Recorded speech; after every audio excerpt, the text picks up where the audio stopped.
As a ఫోటోగ్రాఫర్గా మా నాన్న నాకు ఎప్పుడూ 2 విషయాలు చెప్తూ ఉండేవాళ్ళు.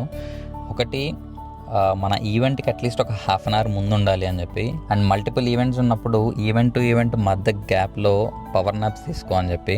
సో ఈరోజు ఈవెంట్కి యాజ్ యూజువల్గా హాఫ్ అన్ అవర్ ముందే స్టార్ట్ అయ్యాను. కాకపోతే అన్ఎక్స్పెక్టెడ్ ఘోరమైన వర్షం పడడం వల్ల రోడ్స్ అయితే చాలా బ్లాక్ చేశారు. And slow and safe drive చేసుకుంటూ వెళ్ళేసరికి నేను ఆన్ టైం అయితే రీచ్ అయ్యాను. నేను ఒక 30 minutes బఫర్ పెట్టుకోవడం వల్ల ఎక్కువ కంగారు పడకుండా సేఫ్ అండ్ స్లో డ్రైవ్ చేసుకుంటూ లైక్ ఆన్ టైంకి రీచ్ అయ్యాను. సో ఇప్పుడు ఇదంతా ఎందుకు చెప్తున్నాను అంటే, ఫోటోగ్రాఫర్స్ యూజువల్గా మనకి బిజీ సీజన్లో ఉన్నప్పుడు ఆన్ టైంకి రీచ్ అవ్వాలి అని చెప్పి ఫాస్ట్గా డ్రైవ్ చేసుకుంటూ వెళ్ళడం, అండ్ ఈవెంట్స్ టు ఈవెంట్స్ మధ్యలో పవర్ నాప్స్ ఆర్ రెస్ట్ తీసుకోకుండా రెస్ట్లెస్నెస్ వల్ల సో ఈ డ్రైవింగ్ చేసేటప్పుడు చాలామంది యాక్సిడెంట్స్కి గురయ్యి వాళ్ళ ప్రాణాలనే కోల్పోయారు. గుర్తుపెట్టుకోండి, మనం ఇంటికి సేఫ్గా తిరిగి వస్తామని చెప్పి మన ఇంట్లో మన ఫ్యామిలీ మెంబర్స్ మన కోసం ఎదురు చూస్తూ ఉంటారు.